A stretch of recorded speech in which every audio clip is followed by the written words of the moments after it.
Hello friends, कैसे हो आप सब। मैं हूँ आई सिंह और आप देख रहे हैं योगी मेडिकल एजुकेशन।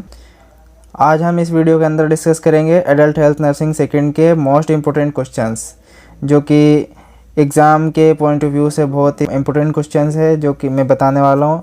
और लॉन्ग क्वेश्चन कौन से चैप्टर से बनने वाले हैं, शॉर्ट क्वेश्चन कौन से चैप्टर से बनने वाले हैं, और ये भी मैं आपको इस वीडियो के अंदर बताऊँगा। अगर आपने ये चैनल अभी तक सब्सक्राइब नहीं किया है तो सब्सक्राइब कर लो, ताकि मेरे आने वाले नेक्स्ट वीडियो का नोटिफिकेशन आपको सबसे पहले मिले। तो समय ना गवाते हुए हम वीडियो में आगे बढ़ते हैं। तो आइए सबसे पहले हम यूनिट फर्स्ट के इम्पोर्टेंट क्वेश्चंस के बारे में देखेंगे कि कौन कौन से क्वेश्चंस लॉन्ग क्वेश्चन बनने वाले हैं, कौन से शॉर्ट क्वेश्चन बनने वाले हैं, इनके बारे में डिस्कस कर लेते हैं। और इनके अलावा अगर कोई और भी क्वेश्चन होंगे तो मैं उनका भी बताऊंगा कि कोई क्वेश्चन छूट रहा होगा तो उसके बारे में भी बताऊंगा इस वीडियो के अंदर। तो आप वीडियो में बने रहिए। अगर आप स्किप करोगे वीडियो को तो कुछ ऐसे क्वेश्चंस और बताऊंगा जो मोस्ट इम्पोर्टेंट है और जो इस पीडीएफ के अंदर मैं उनको नहीं ले पाया हूं, तो ऐसे क्वेश्चन भी बताने वाला हूं। अगर आप स्किप कर दोगे तो वो क्वेश्चंस आपको नहीं मिल पाएंगे। सो वीडियो को पूरा देखना है आप। तो सबसे पहले हम देखते हैं यूनिट फर्स्ट के जो लॉन्ग क्वेश्चन कौन कौन से बनने वाले हैं। तो इसमें हम देखेंगे ओटाइटिस मीडिया एंड टॉन्सिलाइटिस के ऊपर लॉन्ग क्वेश्चंस का चांस है इस बार 2025 के लिए, जो मेन एग्ज़ाम है 4th सेमेस्टर का। देन हम शॉर्ट क्वेश्चन की बात करेंगे इसमें, तो epistaxis, sinusitis, Meniere's disease and management of deafness, इनका मतलब शॉर्ट क्वेश्चन के रूप में आप इनको एक बार देख लेना। जो मैं क्वेश्चन बता रहा हूँ इन क्वेश्चन को तो आप बिल्कुल छोड़ना मत, क्योंकि ये मोस्ट इम्पोर्टेंट क्वेश्चन है। इनके अलावा और भी मैं बता देता हूँ आपको। इन क्वेश्चंस के अलावा अगर हम बात करें और भी जो क्वेश्चंस है जो कि एग्ज़ाम के पॉइंट ऑफ व्यू से इम्पोर्टेंट क्वेश्चंस है और प्रीवियसली अभी लेटेस्ट कुछ सालों में ही आए थे वो क्वेश्चन, तो मैं बता दूं कि ट्रेक्योस्टोमी के ऊपर जो 2018 में क्वेश्चन आया था, उसका ट्रेक्योस्टोमी के ऊपर जो प्रोसीजर है वो पूछा गया था। और देन जो दूसरा क्वेश्चन पूछा गया था पेरिटॉन्सिलर एब्सिस, पेरिटॉन्सिलर एब्सिस 2017 के अंदर आया था ये क्वेश्चन, तो आप इसको भी देख लेना। लेटेस्ट ही क्वेश्चन बना था ये। और देन एक नेक्स्ट क्वेश्चन एक और है जो लेटेस्ट पूछा गया था 2019 के अंदर। तो 2019 के अंदर जो क्वेश्चन पूछा गया था वो मेस्टोडाइटिस, मेस्टोडाइटिस एक इन्फेक्शन है मेस्टोइड बोन का। तो यूनिट सेकंड के इम्पोर्टेंट क्वेश्चंस के बारे में हम डिस्कस कर लेते हैं इस वीडियो में। तो शॉर्ट क्वेश्चंस के बारे में देखेंगे। पहले तो शॉर्ट क्वेश्चन कौन कौन से बनने वाले हैं इसमें। तो शॉर्ट क्वेश्चन इसमें सबसे पहले देखने को मिलेगा conjunctivitis, refractive errors, retinal detachment. ये क्वेश्चन तो आप बिल्कुल पक्का आपको कंठस्थ हो जाना चाहिए। ये क्वेश्चन आपको आने ही चाहिए। अगर नहीं आएंगे तो ये मतलब हानिकारक हो सकता है। ये क्वेश्चन बिल्कुल आना ही चाहिए आपको। देन इसके अलावा मोस्ट इम्पोर्टेंट क्वेश्चन जो कि लॉन्ग क्वेश्चन बनने के चांस है इनके ग्लूकोमा और कैटरेक्ट के ऊपर, क्योंकि हर बार ग्लूकोमा के ऊपर तो बहुत ज़्यादा पूछा ही जाता है। हर बार इसका क्लासिफिकेशन, डेफिनेशन, एटियोलॉजी, मैनेजमेंट क्या होता है, एंड देन इसका नर्सिंग केयर प्लान हर बार पूछा जा रहा है ग्लूकोमा के ऊपर। और साथ ही अगर कैटरेक्ट की बात करें तो कैटरेक्ट के ऊपर भी हर बार पूछा जा रहा है कि इसमें इसकी पैथोफिजियोलॉजी, कैटरेक्ट के classification, nursing management, post operative nursing management और सर्जिकल मैनेजमेंट पूछा जा रहा है हर बार। तो इसलिए आप ग्लूकोमा और कैटरेक्ट को बिल्कुल कंटेस्ट कर लेना है। और साथ में देखें तो कंजक्टिवाइटिस और रेफ्रैक्टिव एरर्स और रेटिनल डिटैचमेंट। रेटिनल डिटैचमेंट 2023 में लेटेस्ट छपा था ये क्वेश्चन। और रेफ्रैक्टिव एरर्स की बात करें हम तो रेफ्रैक्टिव एरर्स भी मोस्ट इंपॉर्टेंट क्वेश्चन है, 2019 में पूछा गया था, तो इस बार इसके पूछने का चांस भी ज़्यादा है। और लेस इंपॉर्टेंट क्वेश्चंस की बात करें हम, लेस इंपॉर्टेंट का मतलब ऐसा नहीं है कि ये नहीं आएगा, मतलब ऐसा है कि लेटेस्ट पूछा गया है 2019 के अंदर ये क्वेश्चन पूछा गया है। कॉर्नियल ट्रांसप्लांट के बारे में 2018 के अंदर पूछा गया था। विजुअल एक्यूटी ये क्वेश्चन है। सेनाइल कैटरेक्ट जो कि एजिंग की वजह से होता है, ये भी मतलब पूछा गया है पिछले सालों में। Nursing management of foreign body in the eye, ये भी मतलब पिछले सालों में पूछा गया है ये क्वेश्चंस। इनको एक बार आप पढ़ोगे समझ में आ जाएंगे। अब देन हम थर्ड यूनिट के बारे में देख लेते हैं। इसमें थर्ड यूनिट के कौन कौन से इंपॉर्टेंट क्वेश्चंस हैं, तो लॉन्ग क्वेश्चंस और शॉर्ट क्वेश्चन दोनों बताऊंगा इसमें। तो सबसे पहले लॉन्ग क्वेश्चंस देख लेते हैं। तो लॉन्ग क्वेश्चन इसमें यूनिट थर्ड में nephrotic syndrome, chronic kidney disease, acute renal failure and renal calculi, इनके ऊपर पूछने का ज़्यादा चांस है। तो सबसे ज़्यादा इसमें मोस्ट इंपॉर्टेंट अगर आपको मैं बता दूं कि और भी ज़्यादा फोकस किस पे ज़्यादा करना है तो एक्यूट रिनल फेलियर पे और क्रॉनिक किडनी डिसीज़ पे आपको ज़्यादा फोकस करना है। और देन उसके बाद आपको करना है फोकस रीनल कैलकुलाई और नेफ्रोटिक सिंड्रोम, इनके ऊपर फोकस रखना है अपना, ठीक है। और देन शॉर्ट क्वेश्चन में हम देखें तो सबसे ज़्यादा फोकस आपको ग्लोमेरुलोनेफ्राइटिस और डायलिसिस पे ज़्यादा रखना है, क्योंकि ये मोस्ट इंपॉर्टेंट क्वेश्चन है। अगर ग्लोमेरुलोनेफ्राइटिस एडल्ट में नहीं पूछा जाता है ना, तो पैथोलॉजी सेकेंड के अंदर पूछने का ज़्यादा चांस है इसका। और देन इसमें क्या बिनाइन प्रोस्टेट हाइपरट्रोफी, जो कि 2018 के अंदर पूछा गया था ये, और 2018 और 16 के अंदर भी पूछा गया।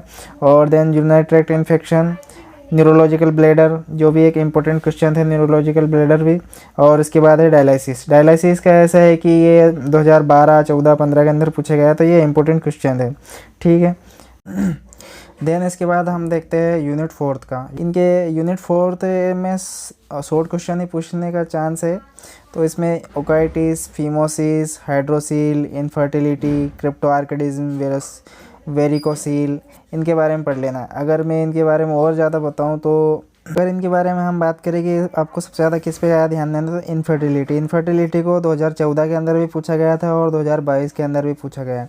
तो इम्पोर्टेंट क्वेश्चन है ये, ठीक है। और उसके बाद हम देखें कि इसमें नेक्स्ट आएगा वेरिकोसील। वेरिकोसील एक ऐसे क्वेश्चन है जो कि ऐसा है इसमें कि वेरिकोसील 2021 के अंदर ही लेटेस्ट पूछा गया है, तो इसके बारे में भी आपको पता होना चाहिए।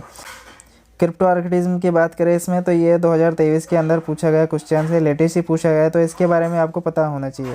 तो मोस्टली अगर देखा जाए तो ये तीनों क्वेश्चंस आपको बिल्कुल पता होना चाहिए। और देन हाइड्रोसील ऐसा क्वेश्चन है कि हाइड्रोसील नॉर्मली हमें पेशेंटों के अंदर देखने को मिलता है। जब भी आपने ड्यूटी करी होगी हॉस्पिटल के अंदर, तो पेशेंट आपने हाइड्रोसील के देखे होंगे, तो आपको ज़्यादा दिक्कत नहीं आएगी हाइड्रोसील के बारे में बताने के बाद। तो हाइड्रोसील का भी थोड़ा डेफिनेशन सहित पढ़ लेना है, और ये तो पढ़ना ही है साथ में, ठीक है। देन अब हम देखेंगे यूनिट 5। यूनिट 5 के अंदर अगर हम देखें शॉर्ट क्वेश्चन बनने का चांस है इसमें, तो बर्न का मैनेजमेंट पूछेगा। बर्न के मैनेजमेंट में क्या बोलेगा, नर्सिंग मैनेजमेंट बोलेगा इसमें, क्योंकि नर्सिंग मैनेजमेंट बहुत इंपॉर्टेंट है। नर्सिंग मैनेजमेंट के साथ में आपसे पूछेगा कि बर्न शॉक क्या होता है, बर्न शॉक के बारे में पूछ लेगा आपसे इसमें।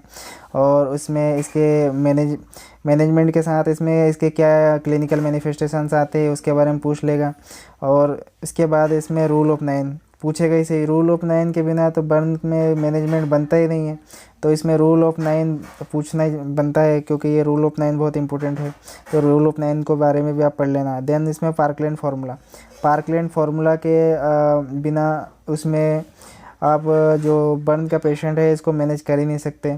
तो ऐसा है कि पार्कलैंड फार्मूला भी इसमें मोस्ट इंपॉर्टेंट है। तो इसमें ये जो बर्न का मैनेजमेंट है, रूल ऑफ 9 है, पार्कलैंड फार्मूला है, ये तो आपको पता होना चाहिए। देन उसके बाद अगर आप बर्न के मैनेजमेंट के साथ बर्न का क्लासिफिकेशन पढ़ लेंगे तो बहुत अच्छी बात है, क्योंकि 2023 के अंदर बर्न का क्लासिफिकेशन पूछा गया था। और उसके बाद इसमें बर्न के क्या कॉम्प्लिकेशन होते हैं वो भी आपका बहुत ज़रूरी है पढ़ना।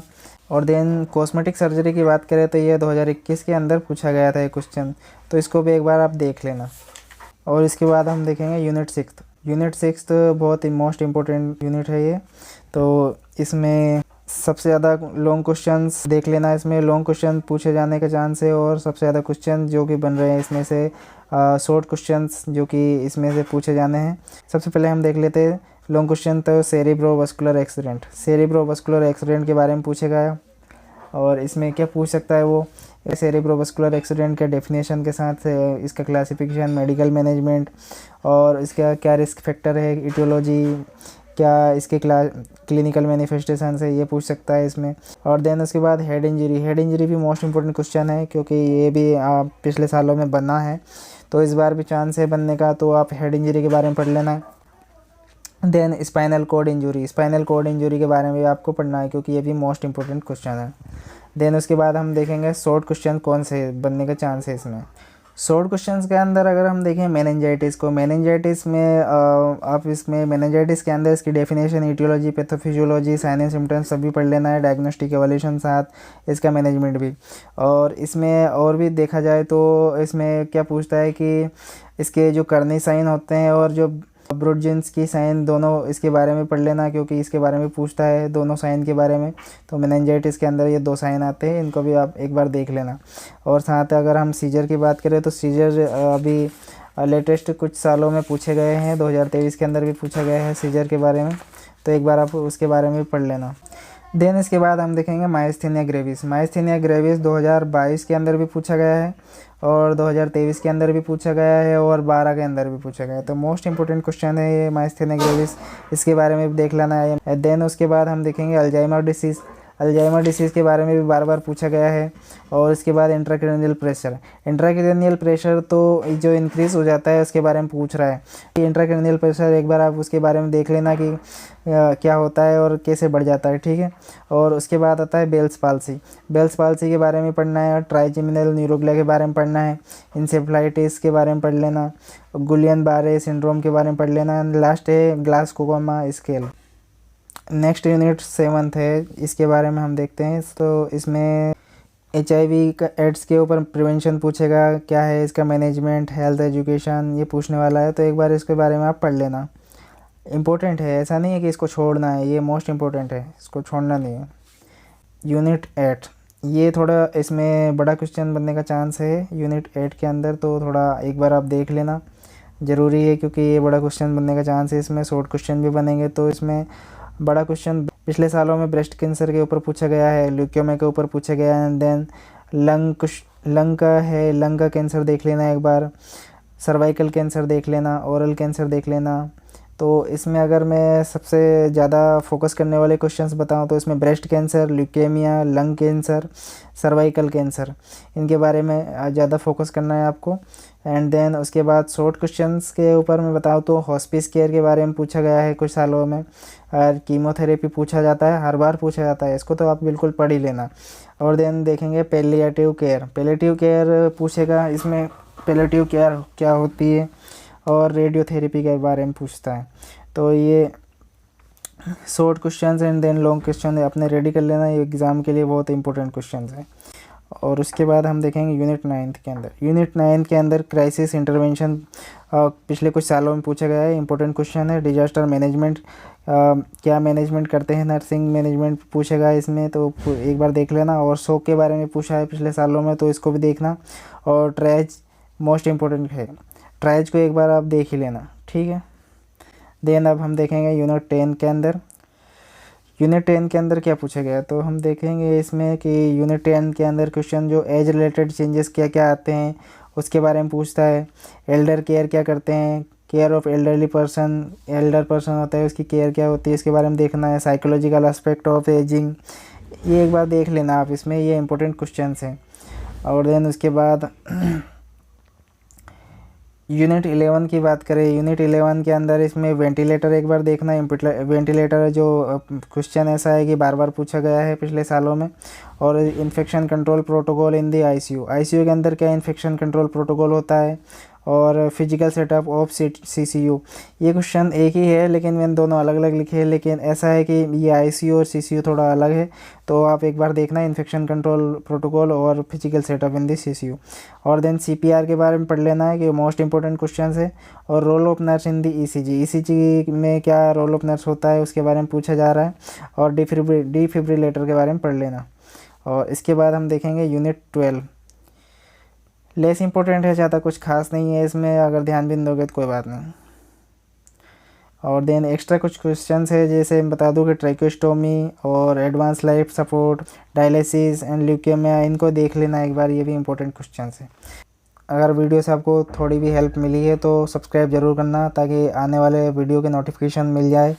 और thank you so much for the watching this video.